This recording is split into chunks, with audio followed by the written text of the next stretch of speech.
के बारे में पढ़ेंगे। और उससे पहले मैं जानकारी दे दूँ आपको कि जो अम्ल, क्षार और लवण के बारे में इस वीडियो में मेरा पढ़ाया जाएगा। और इससे पहले मैं आपको ये बता दूँ कि आप इन साइट पर जाकर के भी बहुत सारी चीज़ें आपको कक्षा 10 के बारे में, 12 के बारे में और केमिस्ट्री और इसमें विज्ञान के बारे में मिलेगा।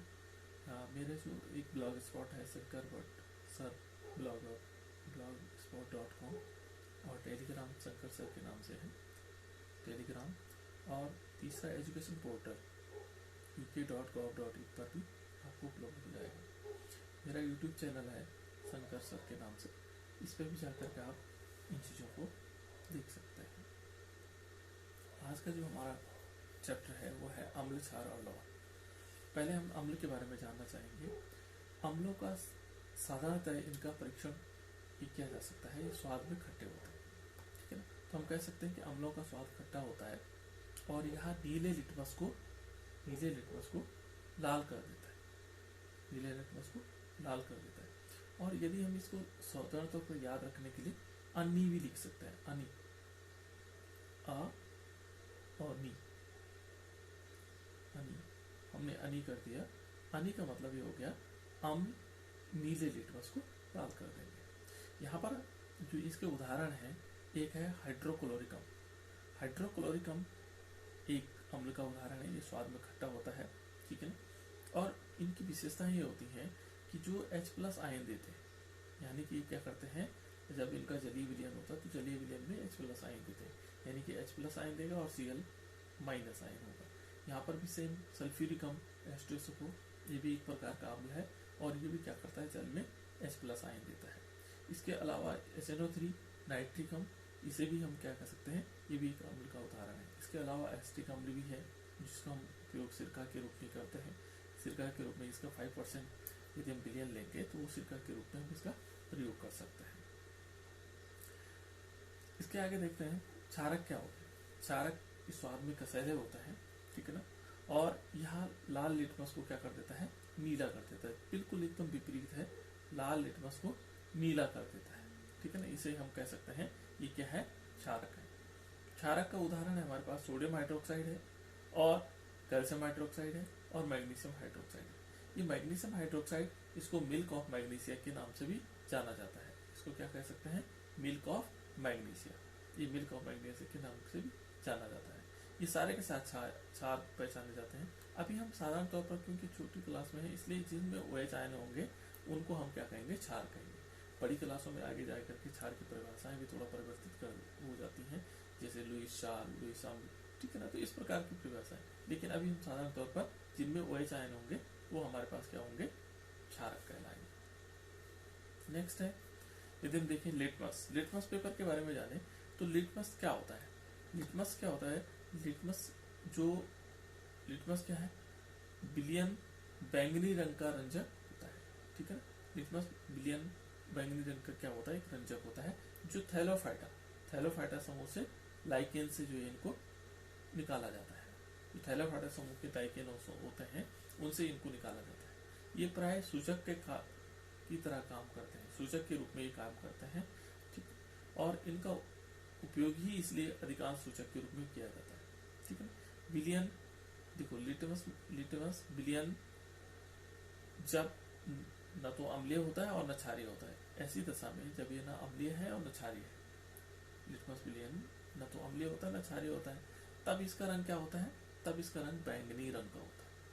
इसका रंग कैसे हो जाता है, बैंगनी रंग। न ये अम्लीय है न क्षारीय है, उस दशा में इसका रंग कैसा होता है, विलयन होता है। और इसको अधिकांशतः लाइकेंस जैसे पत्थरों में आप लोगों ने देखे होंगे, तो पत्थरों में लगी हुई जो काई टाइप की होती है वो लाइकेंस कहलाता है। इनसे इनको प्राप्त किया जाता है लिटमस।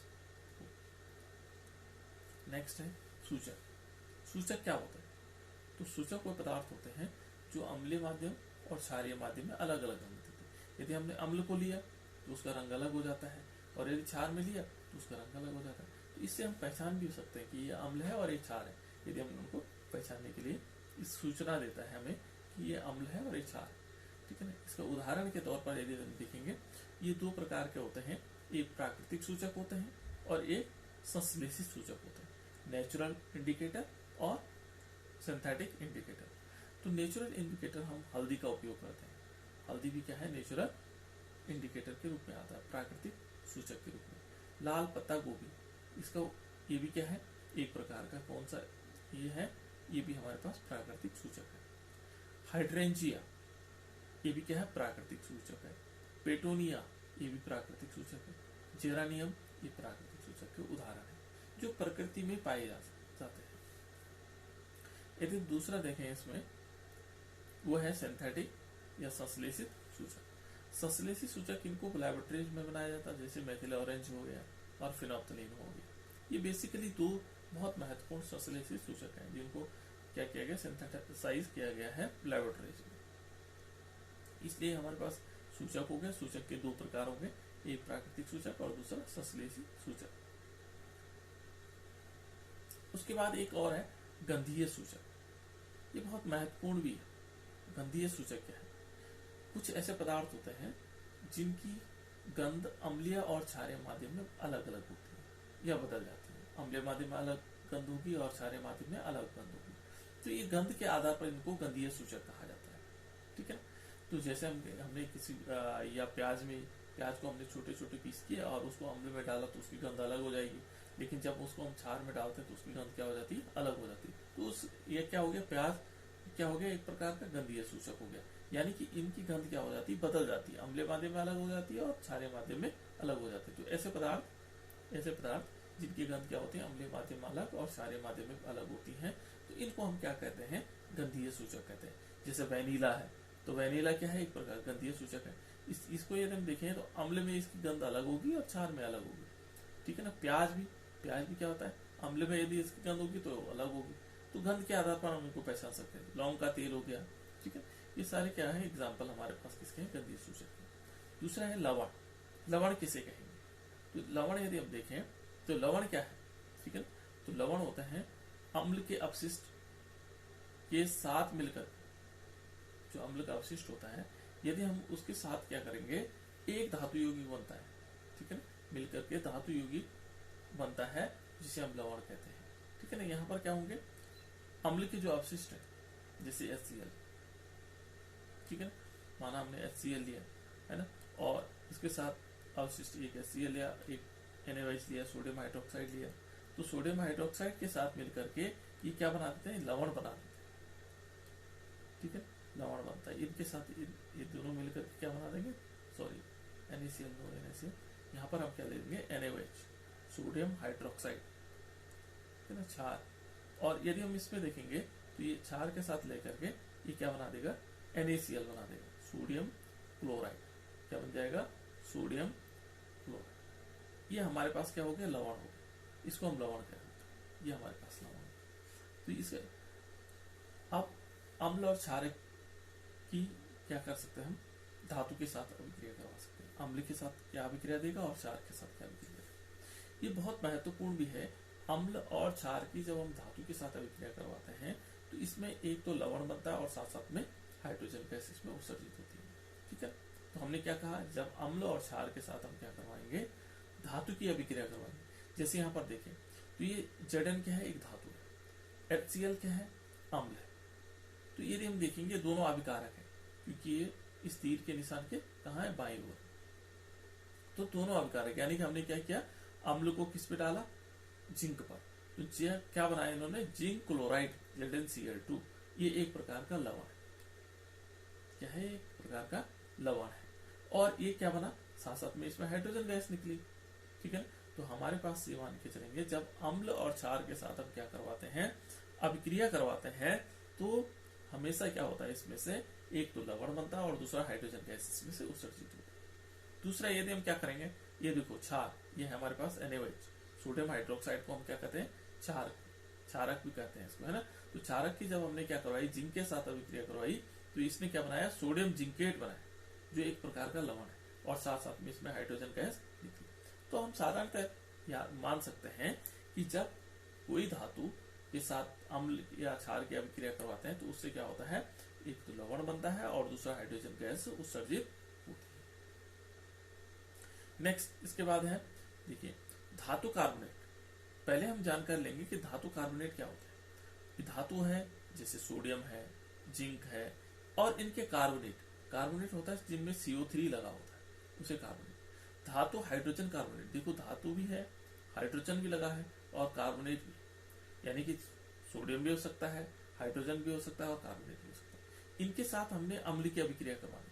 तो देखो पहले हमने क्या किया, धातु कार्बोनेट लिया। धातु कार्बोनेट होता है Na2CO3, यह है धातु कार्बोनेट। धातु कार्बोनेट के साथ जैसे हमने हाइड्रोक्लोरिक अम्ल की अभिक्रिया करवाई, ये एक्वस जो लिखा हुआ शब्द है ये जलीय के लिए प्रयोग किया जाता है, यानी कि इसका जलीय विलयन लेंगे।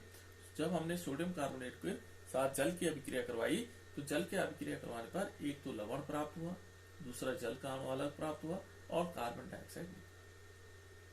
इस कार्बन डाइऑक्साइड का परीक्षण कैसे कर सकते हैं, जब हम इसको एक नली के द्वारा किसी सोडा लाइम में पास करवाते हैं तो उसका रंग कैसा हो जाता है, तुदिया रंग हो जाता है। तो यहाँ पर क्या हुआ, इसमें कार्बन डाइऑक्साइड, जब हम धातु कार्बोनेट के साथ क्या करवा रहे हैं, अम्ल की अभिक्रिया करवा रहे हैं, तो कार्बन डाइऑक्साइड इसमें बुधुधात के साथ निकलती है। सोडियम हाइड्रोजन कार्बोनेट, यदि हम सोडियम हाइड्रोजन कार्बोनेट के साथ हाइड्रोक्लोरिक अम्ल की अभिक्रिया करेंगे, तो ये सोडियम हाइड्रोजन कार्बोनेट, इसको धावन सोडा भी कहते हैं, सॉरी बेकिंग सोडा भी कहते हैं। धावन सोडा ये है और बेकिंग सोडा क्या है, NaHCO3। जब हम हाइड्रोक्लोरिक अम्ल के साथ अभिक्रिया करवाते हैं तो इसमें क्या होता है, NaCl बनता है, यानी कि साधारण नमक बनता है। इसको हम साधारण नमक भी कहते हैं, जिसका हम घरों में खाने के रूप में भी प्रयोग करते हैं, सोडियम क्लोराइड। और इसमें भी जल बनता है और साथ साथ में कार्बन डाइऑक्साइड। तो इसका क्या मतलब हुआ कि जब हम धातु कार्बोनेट और धातु हाइड्रोजन कार्बोनेट के साथ अभिक्रिया करवाते हैं, तो एक तो लवण बनेगा, दूसरे जल का अणु बनेगा और साथ साथ में कार्बन डाइऑक्साइड इसमें से उत्सर्जित होगी। तो ये है धातु कार्बोनेट, और कार्बोनेट के साथ हम रासायनिक समीकरण किस प्रकार से लिख सकते हैं। उसके बाद है उदासीनीकरण अभिक्रिया। उदासीनीकरण अभिक्रिया क्या हुई, उदासीनीकरण अभिक्रिया होती है अम्ल एवं क्षारक। जब अम्ल और क्या होता है, क्षार परस्पर अभिक्रिया करते हैं और लवण और जल प्राप्त होते हैं, या सिंपल हम कह सकते हैं अम्ल एवं क्षारक की अभिक्रिया के परिणाम स्वरूप, जब अम्ल और क्षारक आपस में अभिक्रिया करेंगे तो उसके फलस्वरूप क्या होगा, लवण और जल प्राप्त होता है, ठीक है। और इसमें क्या होता है कि जो अम्ल का प्रभाव और क्षारक का प्रभाव, दोनों का प्रभाव खत्म हो जाता है और ये उदासीन हो जाता है, ये विलयन कैसा हो जाता है, उदासीन हो जाता है। तो इस प्रकार के जो अभिक्रियाएं हैं उसको कहते हैं उदासीनीकरण। जब अम्ल और क्षारक दोनों मिलकर के विलयन कैसे प्राप्त होता है, उदासीन विलयन प्राप्त होता है, तो ऐसे उसमें लवण भी बनेगा और जल भी बनेगा, ठीक है। तो इस प्रकार की अभिक्रिया को हम कहते हैं उदासीनीकरण, जिसमें अम्ल और क्षारक परस्पर अभिक्रिया करके लवण और जल प्राप्त होते हैं और विलयन कैसा हो जाता है, उदासीन हो जाता है। तो इस अभिक्रिया को कहते हैं हम उदासीनीकरण अभिक्रिया। इसका एग्जाम्पल है, देख लीजिए। यहाँ हमने क्या लिया, क्षारक लिया सोडियम हाइड्रोक्साइड और उसके साथ HCl डाला, तो हमें क्या प्राप्त हुआ, NaCl प्राप्त हुआ। ये साधारण नमक है, इसको हम बार बार इसलिए कह रहा हूँ साधारण नमक है, और साथ साथ इसमें जल के अणु भी उत्सर्जित होते हैं, ठीक है। तो ये क्या है, ये कौन सी अभिक्रिया है, उदासीनीकरण अभिक्रिया, रासायनिक, ठीक है। उसके बाद है अम्लों के साथ धात्विक ऑक्साइड की अभिक्रिया, जो धात्विक ऑक्साइड होता है। तो धातु, ये देख लीजिए, ये धातु है और इसके साथ ऑक्सीजन लगा हुआ है, ये कहलाएगा धात्विक ऑक्साइड, ठीक है ना। धात्विक ऑक्साइड की जब हम क्या करवाते हैं, हाइड्रोक्लोरिक अम्ल के साथ अभिक्रिया करवाते हैं, तो ये क्या बना देता है, क्यूप्रस क्लोराइड,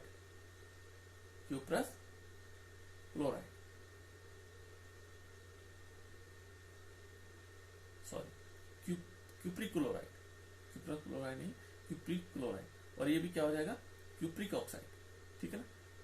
जो इसमें यदि एक वैलेंसी वाला होगा तो क्यूप्रस हो जाएगा और दो वैलेंसी वाला क्यूप्रिक हो जाएगा। तो यहाँ देख लीजिए, ये क्या होगा, क्यूप्रिक ऑक्साइड के साथ हमने क्या बनाया है, हाइड्रोक्लोरिक अम्ल की रिएक्शन करवाई और ये क्या बन गया, क्यूप्रिक क्लोराइड बना और साथ साथ में वाटर के मॉलिक्यूल, ठीक है।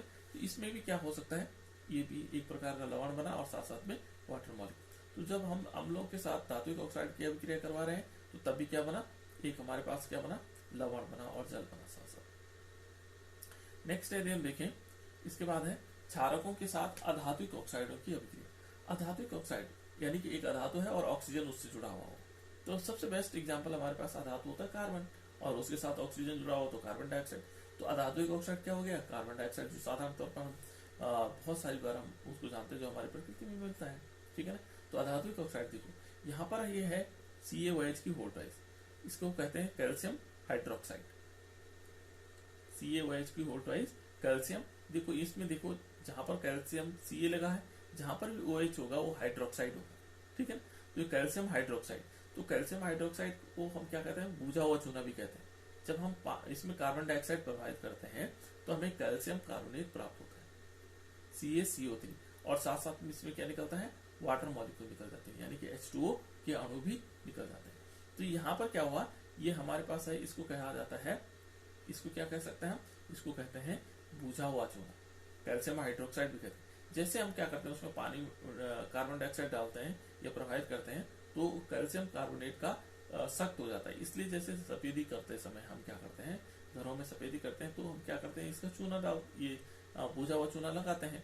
कुछ देर बाद क्या होता है कि जो वायुमंडल में कार्बन डाइऑक्साइड होती है वो इस चूने के साथ, बुझे हुए चूने के साथ अभिक्रिया करती है और वो सफेद रंग, यानी कि कुछ 2 दिन बाद वो चमकने में लग जाता है और साथ साथ हार्ड भी हो जाता है, ठीक है। तो ये एक बेस्ट एग्जांपल भी है इसका अधातुक ऑक्साइड के साथ। यहाँ पर क्या होगा, कैल्शियम कार्बोनेट लवण बनेगा और साथ साथ में जल के अणु भी